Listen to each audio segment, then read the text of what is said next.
Okay, good morning, guys. Up first, we have Nicholls, and we have Head Coach Tim Rebowe, Evan Roussel, and Tyler Morton on stage with us. So, Coach, we'll start off with opening statements from you. All right, thank you very much. As always, it's an honor and a privilege, to start the engine of this Opening Drive 2024 Media Day. It's great to be able to represent Nicholls, our community, and obviously the surrounding areas. From Dr. Clune, our president, who is going through some difficult times with family, and want to shout out to Gabrielle, his daughter. Our thoughts and prayers are with you. To my athletic director, Jonathan Terrell, who I love the guy. We've been friends for a long time, and it's easy to go to work every day when you go to work with your best friend. To our coaches who are always there, ready to lead, mentor, and develop our guys. The student athletes on and off the field, I say thank you. And last, to our players who give me the opportunity to lead and be around them every day. I know I don't look it all the time, but y'all definitely keep me young and going. The two young men I have representing here today, Tyler Morton to my left and Evan Roussel, center. Tyler's a defensive back. We had several players I could have chose to get here today, which is a tribute to our team a little bit, but I can't say enough about these two. And at the end of the day, it really was an easy choice to bring these two guys, because they embody, I think, everything that we are about in our program and as a team, and a true student athlete. So I thank you guys, man. It's good to have you here. Chris Grant, I want to say thank you to Chris. His vision, his passion, his energy is just unmatched. Leading the conference, I haven't seen anything like this in a long time. I think we're as strong as ever, and we're still growing. I've seen several changes since I've been here since 2015. We have a great group of football coaches. I like the room. We share many of the same traits and ideas, and what they do for their kids and their program, we all kind of have the same vision and the same thoughts, and we're excited about the future of our conference with the coaches that we have, and we all get along as a group. I'd like to welcome the two new members to the group. UTRGV and SFA will be coming in the conference. To Kobe, we want to say welcome back, and to Travis, we'll see you next year on the field. The quality of coaches and the talent level that we have in the Southland Conference is very, very tough, and we want to be one of the toughest in the country. And we want to be heard throughout the country, and that's been a message that we have been talking about the last couple of days. So in 1 month from now, everybody's going to get a chance to do that and prove it on the field. Through last year, I think we had a successful undefeated conference season, obviously not ending like we wanted. But history, that's history, and that's over. Now we got to look to the future. And I want to quote John Wooden, who said, you cannot change the past, but you can influence the future of what you do today. And that's got to be the message to our guys, to our team. We started in January. We got back after the loss. I really like our team. We believe in our guys. They work hard every day, really, to believe in each other. And that's an ongoing process. That takes a lot of work, and it's a constant. We always talk about a work in progress on what we have to do. We do have experience coming back. We have production coming back. We have 20 seniors on this team that I think day in and day out, they do the things for us to be successful and for themselves to be successful in the future. And I like to say that they uphold the standards of what was set before them, and they continue to act upon it and lead everyone and build on it. We have returners and returning starters. We got several, as I said, that have experience. I want to congratulate, I know it's coming out, maybe all the preseason nominees for all the awards that they're getting. It's great to be recognized, but I also think we're smart enough to know, let's go out and earn that nomination by what you do in the field and be on that one at the end of the year. Our fall camp begins in a couple days. I know this, our guys know this, where we're from. It'll be hot, it'll be long, it's going to be tough. But we're going to have our herd moving in the right direction. We've been working on that. And the herd will understand this, that there's no shortcuts to success. There's no shortcuts to winning on the football field, or we like to teach them in life. So we have to do the building blocks, okay? And that's what fall camp is all about. We have to do the simple things every day.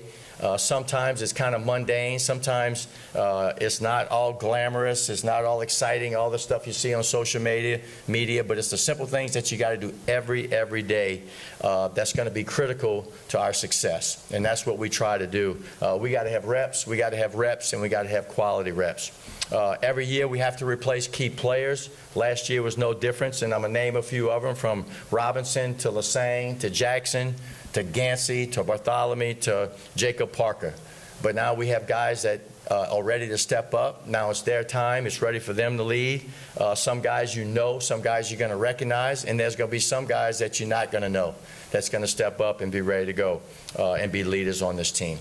So with that, I'd like to turn it over if there's any questions. Thank you, Coach. Coach, what are your thoughts on being preseason #1 in the conference? Well, you kind of know the way the year ends and kind of expecting that it may be coming. I do think it's exciting. You're being rewarded for but it's really for what you've done in the past. So we have to realize, again, being here several years, I've been from the bottom, we've been to the top, I've been everywhere in the middle and in between. All it does, it raises the expectations of our players and of the community, of the people, and we got to go and respond to that. We got to go, but again, you still got to go out and play it on the field. You got to be able to do it one game at a time. We're going to have a tough preseason schedule, and which always gets us ready for our tough conference schedule, so I think our players will be up for it. Evan, what about you? You've been a part of this program for 4 years. How do you handle having this target on your guys' back? Yeah, like Coach was saying, the hunted becomes the hunter, right? I mean, the hunter becomes the hunted. So, you kind of wear that target, but, like he's saying, you got to flip the script. You got to play the next play, next season, whatever. You got to just take it on the shoulder, and you just got to compete. So. Tyler, what excites you, thinking back about last year and how you guys can just continue to build upon that for this coming season?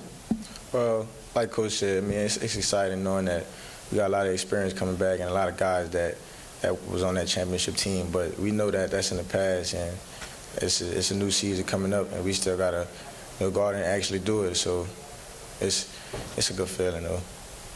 Coach, you talked about some tough non-conference games, week 2 against LSU.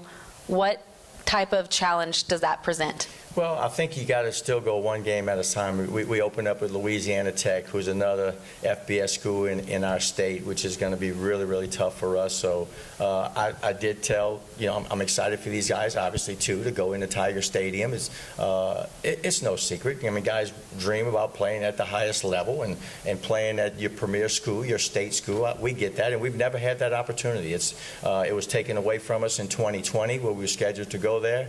So I'm sure they'll be excited to go in front of that crowd. The family members are going to be excited. So it's going to be a good challenge for us. Evan, how do you think that game's going to be? I think like Coach was saying, the atmosphere is going to be electric. You kind of look forward to that, but you can't look at that as the whole season, right? You have to, we're going to fall camp. You got to get better, and we also have an opponent before that, right? So, you can't look too far ahead. When the moment comes, it comes, but you can't let it get too big for you. So. Coach, what is the key to consistency?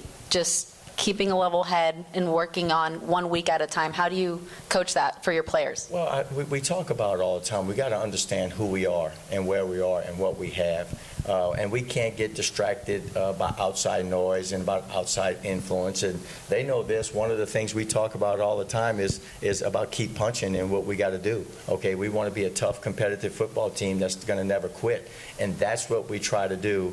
Go out the next play, go out the next day, go out and do the things that we always do to help. Look, these guys know what it takes to be successful. They really do.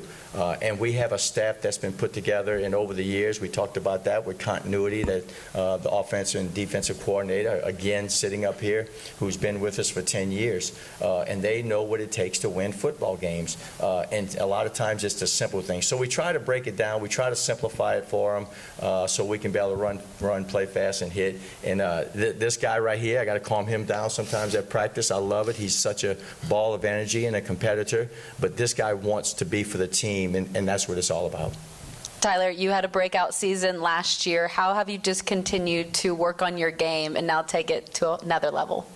Well, I just constantly keep working hard and trusting in myself and believing in myself. And also, I got a good group of teammates that I have on my team, and they trust me and I trust them. And just having them, it makes my life way easier knowing that I can have them to lean on. So, and also my coaches, I can lean on my coaches as well, and having their trust. I mean, that just makes everything easier. And let me say this to both of these guys sitting there, your family. And the family they have next to them and surrounding them in the area, local products they add every game. But these guys have a close-knit family, and they know what it takes for them to be successful. They keep them grounded, keep pushing them to be successful, but they both have great families.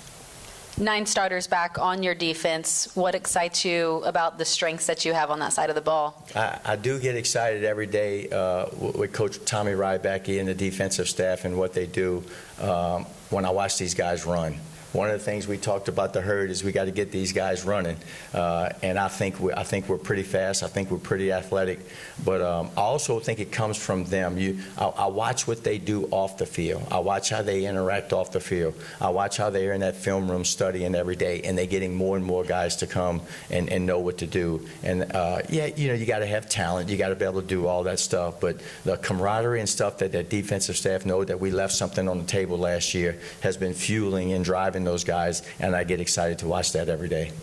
Evan, a 4-year starter for you. What are your goals for this season?